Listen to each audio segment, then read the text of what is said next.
अस्सलामुअलैकुम नाजरीन। 17वीं सदी 18वीं सदी के खुसूसी हालात के ऊपर जब हम गुफ्तगू कर रहे हैं तो हम अब उस इशारिये के अंदर हैं जब हम देखते हैं कि जब 1782 में टीपू सुल्तान के वालिद हैदर अली दालिफानी से कूच करते हैं तो टीपू के लिए वो जानते हैं कि वो किस किस्म की सियासत मैसूर या सल्तनत खुदादाद छोड़ के जा रहे हैं, जहाँ पर मुश्किलात के बहुत एक आहनी हालात का सामना है और एक आहनी हाथ है जो उसको दबाए चले जा रहा है। और रियासत की शराज़तबंदी को कायम रखने के लिए फिर निज़ाम हैदराबाद, यानी निज़ाम हैदराबाद वो लोग हैं, हैदराबाद का हुक्मरान निज़ाम कहलाता था और मरहटों का हुक्मरान पेशवा कहलाता था।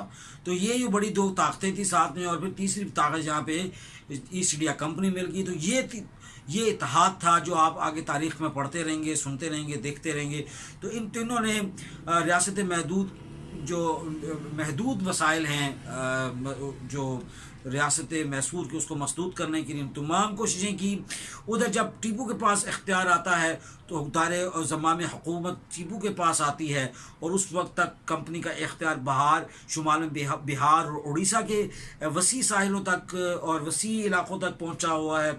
उधर इसके अलावा ऊद में इनकी हुकूमत है और ऊद के नवाबान तो इतने ज़्यादा ज़ेर नगीन थे, इतने ज़्यादा कायल थे और इतने ज़्यादा खिदमत गुजार थे अंग्रेज़ों के कि वो ख़ुद लिखते हैं कि हमें बाज़ वक़्त ख़ुद ताज्जुब गुज़रता कि कैसा होता। फिर निज़ाम शुजाउद्दौला को वॉरेन हेस्टिंग्स ने ठिकाने लगा दिया, जो एक मर्द मुजाहिद था दक्कन में, शुमाली हिंद के अंदर, जो अंग्रेज़ों को ललकार सकता था। तो शुजाउद्दौला को पहले उन्होंने लगा दिया। जुनूब में निज़ाम की वही हैसियत थी जो शुमाल के अंदर नवाब की हैसियत थी। फिर मराठा रियासतें जानदार तो थी लेकिन उनके अंदर ज़ीरक, दानिशमंद और इत्तेहाद परवर लोग जो थे उनका फ़क़दान था। इनके अंदर इत्तेहाद नहीं था और बड़े इस तरह की कोई जो रियासत के लिए तबाहकुन जो चीज़ें ज़रूरी हैं वो इनके अंदर मौजूद थी। फिर टीपू सुल्तान ही वो ऐसा शख्स था जिसने यूरोपी तर्ज पर उसने जंगें लड़ने का काम शुरू किया। उसने मिज़ाइल टेक्नोलॉजी उसके मुतारिफ़ कराई, अपनी फ़ौज को उसने नए खतूत पर उस्तवार किया, फ्रांसीसी फ़ौजी अफसरों का तकर्रुर करके अपने उसको बेहतर किया। कुतुब खाने हैं, फिर इसके बारे में क्या क्या नहीं लिखते हैं वो जो यूरोपी मुर्रखीन है, वो कहते हैं जी ज़बरदस्ती ख़तने करवाता रहा ये हिंदुस्तान के लोगों के, उनको मारता रहा। फिर फ्रांस और तुर्की और ईरान के लिए जो इमदाद के लिए सफारत जाती रही है, मीर गुलाम अली लंगड़े के हवाले से आगे बातें करेंगे इंशाल्लाह।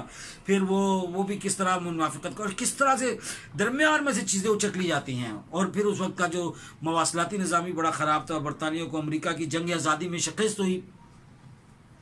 उधर अमरीका से इंग्लैंड को शिकस्त हो रही है और वो फ्रांस से बचने के लिए कभी सल्तनत उस्मानिया के परों के नीचे जा रहा है और उधर से सल्तनत उस्मानिया की पर काट रहा है नीचे से, जब वो बैतुल्ला शरीफ में, काबा शरीफ में, मक्का शरीफ में बैठ के साजिशें कर रहे हैं अंग्रेज़ और उसको वहाँ का जो